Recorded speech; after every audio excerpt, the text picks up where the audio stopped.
Hi hello నమస్తే అండి, welcome to my channel. ఈ వీడియోలో ఇంట్లో చేసిన పన్నీర్తో పన్నీర్ బటర్ మసాలా కర్రీ ఎలా చేయాలో చూపిస్తానండి. చాలా ఈజీ మెథడ్లో పన్నీర్ బటర్ మసాలాని ఇంట్లోనే మనం ప్రిపేర్ చేసుకోవచ్చండి. దీనికి గాను పన్నీర్, టమాటా ముక్కలు, ఆనియన్స్, అల్లం వెల్లుల్లి, కాజు మరియు ఎండుమిర్చిని తీసుకోవాలండి. ముందుగా స్టవ్ పై బాండిని పెట్టి అందులో కొద్దిగా బటర్ని వేసుకొని మనం ముందుగానే రెడీ చేసి పెట్టుకున్న పన్నీర్ని ఇలా బ్రౌన్ కలర్ వరకు వేయించుకొని పక్కన పెట్టుకోవాలండి. ఆ తర్వాత ఇదే బాండినిలో ముందుగా మనం కట్ చేసి పెట్టుకున్న టమాటా ముక్కల్ని, అలాగే ఆనియన్ ముక్కల్ని, వెల్లుల్లి రెబ్బల్ని ఒక 8 వరకు వెల్లుల్లి రెబ్బల్ని, అల్లంని, అలాగే కాజుని యాడ్ చేసి చివరగా ఎండుమిర్చిని కూడా యాడ్ చేసి బాగా వేయించుకోవాలి. ఇవి కొంచెం వేగాక మసాలా దినుసులు అంటే దాల్చిన చెక్క, అలాగే ఒక 8 మిరియాలు, లవంగాలు వేసుకొని వేయించుకొని అవి కొంచెం మగ్గాక 1 కప్పు వాటర్ని యాడ్ చేసి మూత పెట్టి ఒక 10 నిమిషాల పాటు మగ్గనివ్వాలి.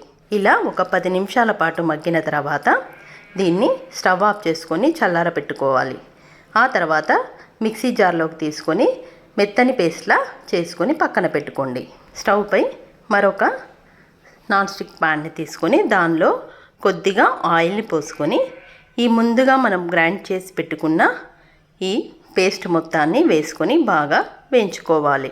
ఇది వేసుకున్న తర్వాత బాగా కలుపుకొని కాసేపు మగ్గిన తర్వాత 1 స్పూన్ వరకు రెడ్ చిల్లీ పౌడర్ని, దానికి రుచి తగినట్టుగా సాల్ట్ని యాడ్ చేసుకోవాలి. ముందుగానే మనం ఎండుమిర్చి యూజ్ చేసాం కనుక 1 స్పూన్ మాత్రమే నేను ఇక్కడ యాడ్ చేశానండి రెడ్ చిల్లీ పౌడర్ని. ఇలా బాగా కలుపుకున్న తర్వాత ఒక 1/2 స్పూన్ వరకు పసుపును కూడా యాడ్ చేయాలి. ఇది బాగా కలిసేట్టుగా కలుపుకొని కాసేపు మూత పెట్టి మగ్గనివ్వాలి. ఇలా కాసేపు మగ్గిన తర్వాత దానికి కొత్తిమీర మరియు కరివేపాకును కూడా యాడ్ చేసి మళ్ళీ ఒకసారి కలుపుకొని మూత పెట్టుకోవాలి. ఒక 5 to 10 మినిట్స్ మగ్గిన తర్వాత మనం ముందుగా వేయించి పక్కన పెట్టుకున్న పన్నీర్ ముక్కలని దీనికి యాడ్ చేసి మరొక 5 నిమిషాల పాటు మూత పెట్టాలి. ఇలా 5 to 10 మినిట్స్ అయ్యాక ఆయిల్ అంతా పైకి వచ్చాక స్టవ్ ఆఫ్ చేసుకోవాలండి. అంతే, ఎంతో ఈజీగా ఎంతో టేస్టీగా ఉండే paneer butter masala curry ready అయిపోయిందండి. పుల్కాలోకి ఇవి చాలా టేస్టీగా ఉంటుందండి ఈ కర్రీ. అంతేనండి, ఎంతో ఈజీగా ఎంతో టేస్టీగా ఉండే హోటల్ స్టైల్లో ఉండే పన్నీర్ బటర్ మసాలా కర్రీ మనం ఇంట్లోనే చాలా ఈజీగా చేసుకోవచ్చండి.